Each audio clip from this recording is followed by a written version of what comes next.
Me diz uma pergunta sem resposta. Por que o milho verde é amarelo? Peraí que eu tenho mais outra. Por que existe rua sem saída se a gente pode sair por onde entrou? Vou mandar outra. Se existem números infinitos, quem os contou?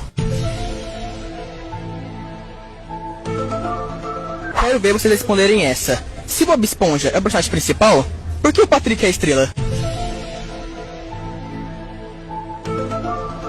Segura essa agora. Por que a calça a gente bota e a bota a gente calça? Essa aqui só o Lula sabe responder. Por que o transporte é público se a gente paga pra andar nele? Pra finalizar, por que a pizza é redonda, a caixa é quadrada, mas a fatia é triangular?